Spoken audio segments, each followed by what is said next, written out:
Dear students, good morning. आज आपकी जो पोएट्री की सेकंड पोएम है द सॉन्ग ऑफ लाइफ, जिसके कवि हैं एच.डब्ल्यू. लवमेडो।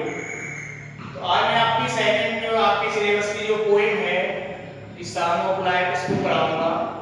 तो पहले मैं आपको ये बता दूं कि इस पोएम में कवि ने क्या कहा है जिंदगी के बारे में। हमारा जो लाइफ है उसके बारे में कवि बताते हैं कि जिंदगी एक वास्तविकता है। जिंदगी एक वास्तविकता है, लेकिन एक सपना नहीं है। जिंदगी एक वास्तविकता है, सपना नहीं है। इसका एक निश्चित लक्ष्य है, इसका एक निश्चित लक्ष्य होता है। कोई इसका मतलब ये नहीं कि आनंद भोगना, खुशी मनाना या दुख भोगना ही इसका लक्ष्य है। इसका जो हर व्यक्ति को अपनी कड़ी से कड़ी मेहनत करनी चाहिए। आज जिस स्तर पर लेवल पर वो खड़ा हुआ है तो उसको इतनी मेहनत करनी चाहिए, कल आने वाला कल है उसका लेवल बढ़ जाए, चाहे वो पढ़ाई के क्षेत्र में है या अपना वैसे है। तो इसमें कवि बताते हैं कि लाइफ है जो हमारी हकीकत है, एक सपना नहीं है। इसका जो उद्देश्य है केवल यही नहीं है कि हमने जीवन लिया है और हमें मरना है। केवल मृत्यु ही इसका उद्देश्य नहीं है। डेथ ही इसका ये नहीं है कि अब जीना है और हमको मरना है। व्यक्ति को अपने जीवन में आने वाली हर मुसीबत का, बड़ी से बड़ी कठिनाई का बड़े साहस के साथ, उत्साह के साथ सामना करना चाहिए। व्यक्ति को सीखने के लिए कड़ी से कड़ी मेहनत करनी चाहिए। उसे परिणाम की जरूरत नहीं है, रिजल्ट के बारे में नहीं सोचना चाहिए। सिर्फ क्या करना है, अधिक से अधिक कठिन से कठिन परिश्रम करना है, मेहनत करना है। व्यक्ति को जानवरों की तरह नहीं होना चाहिए। जैसे जानवरों को दूसरे के द्वारा जो खदेड़े जाते हैं अर्थात दूसरे के सहारे पर चलते हैं, खुद के अंदर इतनी मतलब जानकारी होनी चाहिए, उसको ज्ञान अर्जित करना चाहिए। कड़ी से कड़ी मेहनत कर उसके लिए उसे करनी पड़े तो उसके लिए कड़ी से कड़ी मेहनत करे। तो आपकी इस कविता में यही है, जिंदगी एक वास्तविकता है, एक सपना नहीं है। और जिंदगी का मतलब ये नहीं है कि जिंदगी है हमारी तो हमको मरना है। इसका जो लक्ष्य है केवल यही नहीं है कि मरना है हमको, डेथ ही इसका लक्ष्य नहीं है। सिर्फ यह है कि मुसीबत जितनी भी आए अपने जीवन में उनका सामना बड़ी उत्साह के साथ, बड़े साहस के साथ करना चाहिए। और व्यक्ति को दूसरों पर डिपेंड नहीं रहना चाहिए। खुद अपने अंदर इतनी शिक्षा ग्रहण करे, इतना ज्ञान बढ़ाए जिससे उसका भी विकास हो और उसका घर परिवार का भी विकास हो। तो आप अपनी अपनी बुक से निकाल लीजिए। आज मैं आपको सेकंड पोएम पढ़ाऊंगा।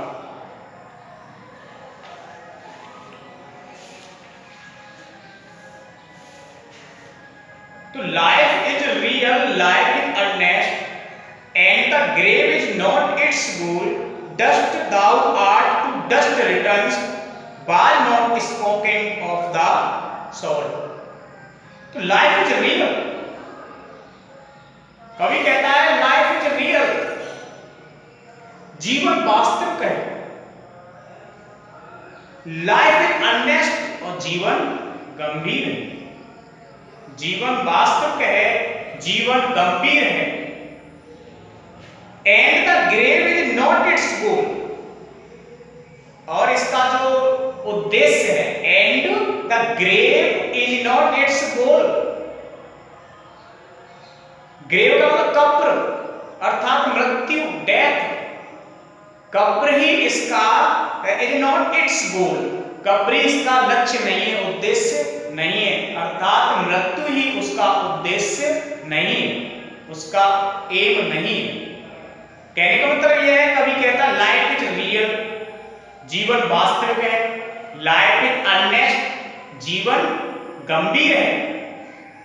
And the grave is not its goal, और डेथ मृत्यु ही इसका उद्देश्य नहीं है। डस्ट दाउ आर्ट, हमारा ये जो शरीर है, डस्ट दाउ आर्ट, हमारा जो ये शरीर शरीर है, ये शरीर मिट्टी का बना हुआ है। टू डस्ट रिटर्न्स, और मरने के बाद इसी मिट्टी में मिल जाएगा। Was not spoken of the soul, लेकिन ये बात आत्मा के लिए नहीं कही गई। डस्ट दाउ आर्ट, हमारा ये जो मानव शरीर है ये मिट्टी का बना हुआ है। टू डस्ट रिटर्न्स, और मृत्यु के बाद ये मिट्टी में ही मिल जाएगा।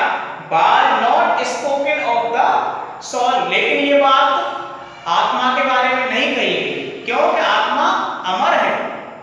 हमारा शरीर मरणशील है, हमारा जो शरीर है मिट्टी का बना हुआ है, मृत्यु के बाद मिट्टी में मिल जाएगा, लेकिन आत्मा अमर रहेगी।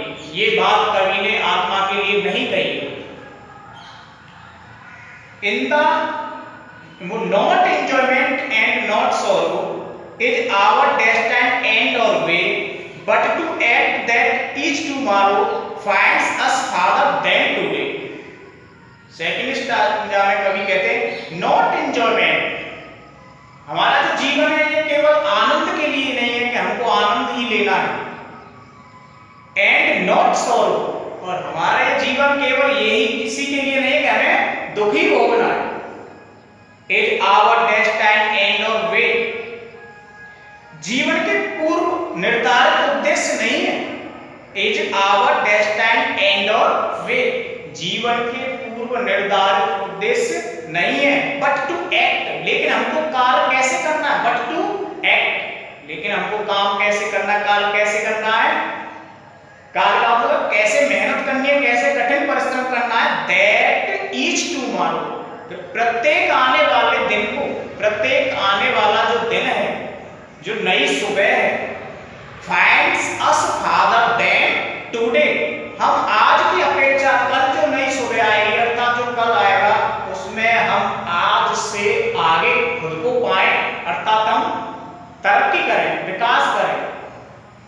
कहने का मतलब है कि अगर हम शिक्षा के क्षेत्र में, तो आज जो हम हैं, तो आज हम इतनी पढ़ाई करें, इतनी मेहनत करें कि आज जितना जानते हैं उससे अधिक हम कल के लिए जान जाएं। अगला है कि in the world's broad field of battle, in the biopic of life, we not like dumb driving cattle, be a hero in the strife.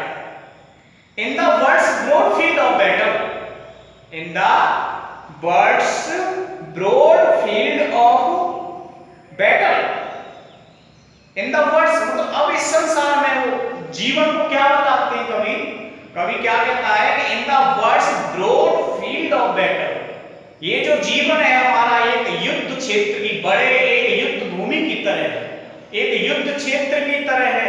In the biopic of life, biopic of life, और यह हमारा जिंदगी का अस्थाई पड़ाव है। In the world's broad field of battle, हमारा जो जीवन है एक युद्ध भूमि की तरह है, युद्ध क्षेत्र की तरह है। In the biopic of life, और उस भूमि पर हमारे जीवन को अस्थाई शिविर की तरह बताता है कि एक अस्थाई है। बायोपिक ऑफ लाइफ, ये अस्थाई पड़ाव है। बी नॉट लाइक डम, हमें गूंगे जो नहीं बोलते, वी नॉट लाइक डम, हमको गूंगा नहीं बनना है। ड्राइविंग कैटल, हमको ऐसे जानवर नहीं बनना है जिसको दूसरे के अंकुश में जो रहते हैं, दूसरों द्वारा अर्थात व्यक्ति द्वारा जानवरों को खदेड़ा जाता है, व्यक्ति द्वारा उनके ऊपर अंकुश रहता है। तो बी नॉट लाइक डम, हमको गूंगा नहीं बनना है, हमको ड्राइविंग कैटल खदेड़े हुए जानवर नहीं बनना है। Be a hero in the strike, हमको एक हीरो की तरह, एक नायक की तरह बनना है। इन द स्ट्राइक, कितना भी मुसीबत आए, कितना भी हमारे सामने परिस्थिति आए, उसका हमको बड़े साहस के साथ मुकाबला करना है।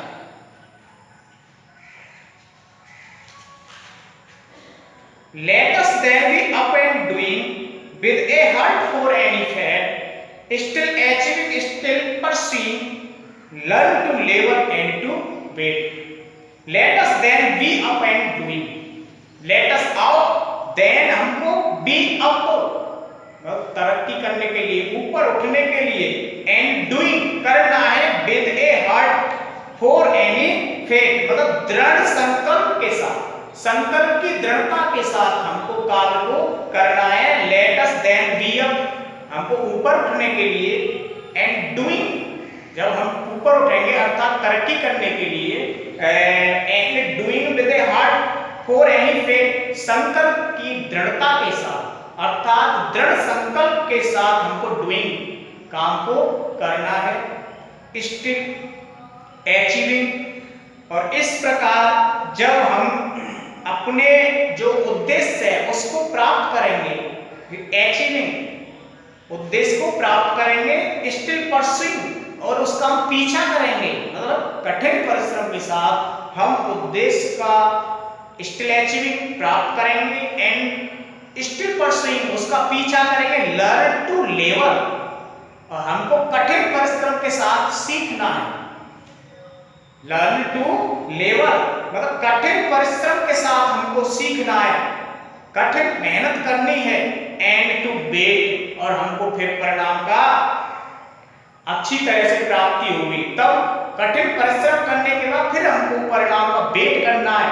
कहने का मतलब है जब हम कठिन परिश्रम करेंगे, कठिन परिश्रम करते हुए हम अपने उद्देश्य का पीछा करेंगे, परस्यूइंग तो स्टिल अचीविंग तो हमको उद्देश्य प्राप्त होगा, एंड टू वेट कठिन परिश्रम करने के बाद ही हम अपने रिजल्ट का परिणाम का इंतजार करेंगे। ओके स्टूडेंट्स, आपकी ये पोएम पूरी हो गई।